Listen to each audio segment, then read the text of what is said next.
김학의 전 법무부 차관 사건의 핵심 인물인 윤중천 씨가 검찰에서 진술 거부권을 행사하고 2시간 만에 귀가했습니다.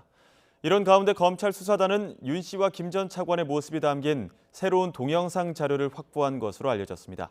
취재 기자 연결해 자세한 내용 알아보겠습니다. 신지원 기자.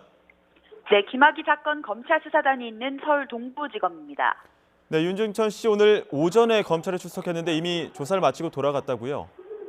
네, 그렇습니다. 윤중천 씨는 오늘 오전 9시 50분쯤 피해자 신분으로 검찰에 출석했습니다. 지난 19일 구속영장이 기각된 이후 첫 소환이었는데요.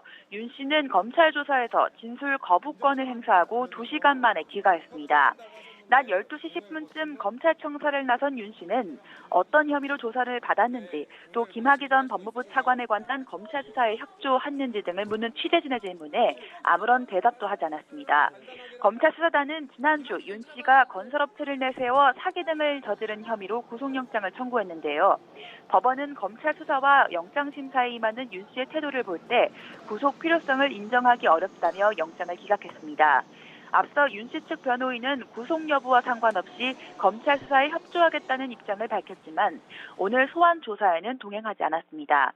김 전 차관 사건의 핵심 인물인 윤 씨가 입을 굳게 닫는 가운데 검찰 수사단은 조만간 윤 씨의 혐의를 보충해 구속영장을 재청구할지 검토할 방침입니다.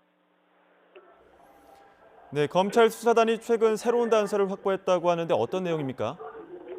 네, 윤 씨에 대한 구속영장이 기각된 이후 검찰이 이른바 별건 수사를 벌인 게 아니냐는 지적이 나오기도 했는데요. 그동안 물밑에서는 김학의 전 차관의 성범죄 정황을 밝히는데 어느 정도 진척이 있었던 것으로 보입니다. 앞서 성폭행 피해를 주장했던 A씨는 지난 2013년 수사 당시 서울 역삼동 오피스텔에서 윤 씨가 강제로 김 전 차관과 성관계 동영상을 촬영했다고 주장했었습니다.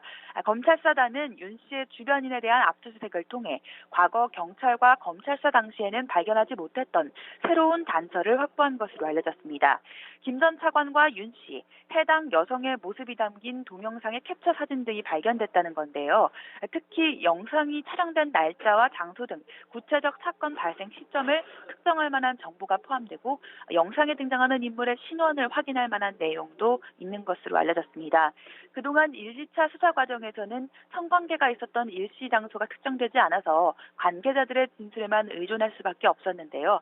특히 범행 시기에 대한 피해자 진술이 번복되면서 증거 부족으로 무혐의 처리가 된 바 있습니다.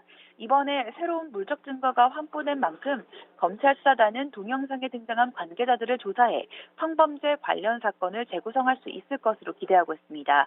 그만큼 검찰은 동영상 속 피해자가 자신이라고 주장한 여성 A씨도 이번 주 참고인으로 소환해 구체적인 진술을 들어볼 방침입니다.